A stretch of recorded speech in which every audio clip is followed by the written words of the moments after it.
Hey guys, and welcome back. I'm Mike, and this is the second episode of our offline season, and this episode is going to be a lot more focused on really how to play rigs and basically how to play it a lot better, offline, online, any of those sort of things.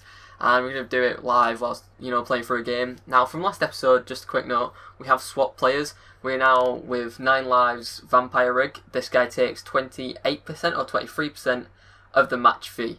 Then we've also got the Last Rites Rig using the nuke setup, and she also takes 23% of the match fee. Now, these guys are running both at 2-star level in ranking, and we are the Reapers versus the Widows, and we are currently sat in 4th place, which hopefully we're actually going to do better today.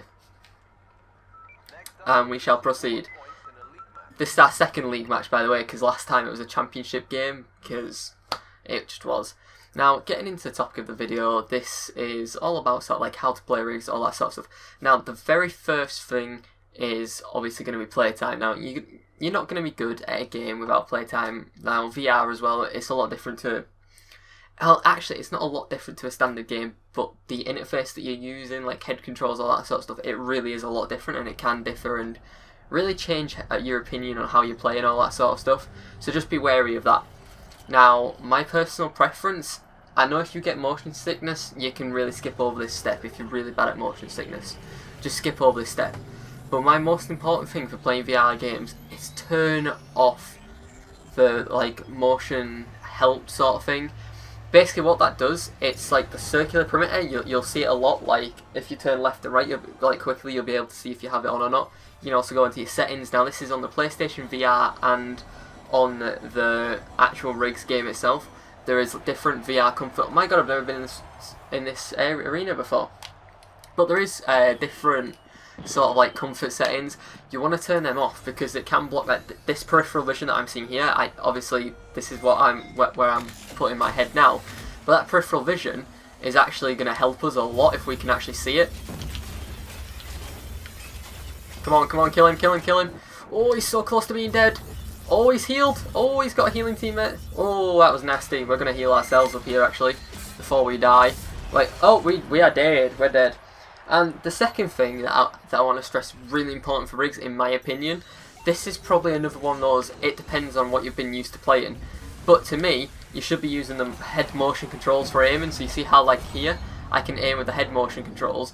I think that personally is a lot better for playing rigs than using the controller, because it gives you a lot more freedom for how your controls work. Now, some people might not agree with me on that point, but I think you should always turn that on, because you see what I mean?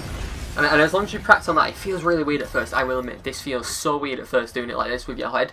But once you get used to it, you'll think, my god, why was I never playing like this in the first place? Sort of thing. And it is one of those where, to begin with, you're a bit should I, shouldn't I? Hey, we got a kill, let's go, we're in overdrive mode. I think this is just a game of takedown, isn't it? Yes, it is, it's just a game of takedown.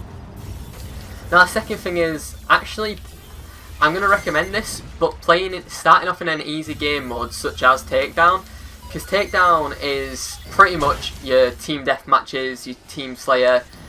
From other franchises, like Halo, Call of Duty, those FPS games, that is what takedown is. It is like Team Slayer, Team Deathmatch.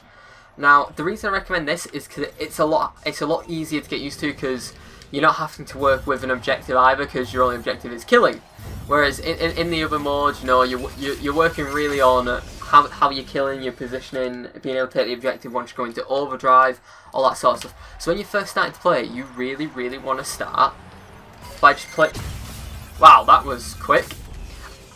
Apparently I'm very bad at this now. I think we actually might change rigs, because that is getting on to my next point. Actually, believe it or not, wow, what a time to actually talk about it, is your rig. Now this changes everything going into your rigs, because your rig, as you can see there, we couldn't fit through that gap. It changes what gaps you can fit through, what special abilities you have. Like at the moment, your rig and your rig type are so important, because your rig type, that is mine's a vampire rig, so when I kill somebody you regain your health. Teammates, one of them's got the nuke one, so when they die it's like a little nuclear blast in that area that they died at. And the second one is a vampire rig like myself, so when they get the kill they regen their health.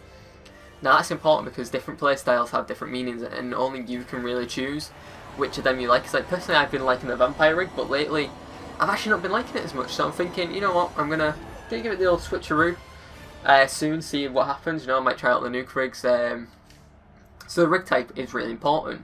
Next is the actual rig itself. I think there's 6 different rigs. I could be wrong on that front, but there's a fair few different rigs.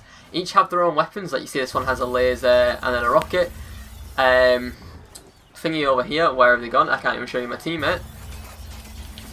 But my teammate there with this little rig, you know, they can fit under like these little points. Bigger rigs can't. They can only fit under certain points in certain pathways. And those little rigs, they can jump up in the air, stay there. You know, every rig has its ups and downs. You know, some have more health than others, like the Hulk version, what I like to call the Hulk rig, which is what I'm shooting at right now, if I'm not mistaken. That one, yeah. That rig is very strong. Like, you know, then you get like the little squishy rigs like that. You know, not really the best rigs. You can really, if there's more than one of you shooting them, then you're pretty much guaranteed the kill, sort of thing. Oh wow! I forgot. That is also a good point to mention. If you do play the nuke rig and you're playing with a team, that nuclear explosion will actually hurt you. But actually getting onto rigs, like my favourite one has actually been the rig 9 lives that I'm playing at the moment for quite a very long time. But now that I've come back and started playing after a bit of a break, I'm a bit like, ooh, do I actually like this rig or not, you know?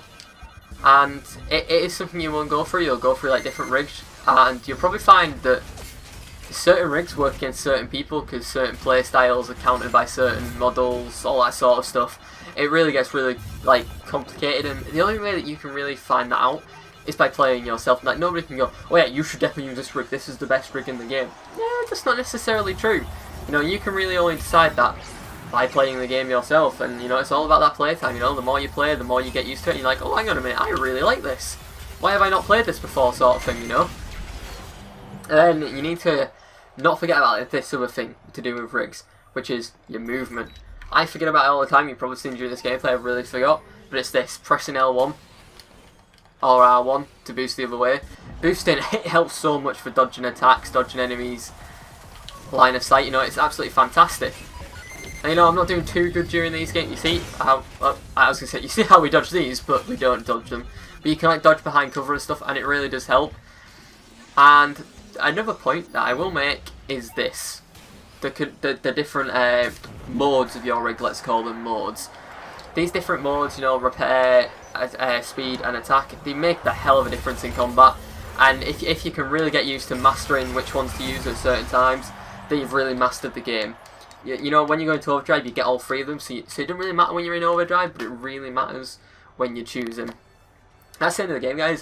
Sorry about the bad loss in gameplay. You know, it's really hard to try and concentrate on the different talking points while I was playing, but I like doing it this way. I like doing it live. It's more challenging, and I think it gets more on a personal level than just sitting over a gameplay going, oh, you should do this, and reading from a script. You know, that gets a bit boring. That, you know, new pilots didn't. I'd say new pilots didn't do the best. It was me that didn't do the best, but you know, things like that happen.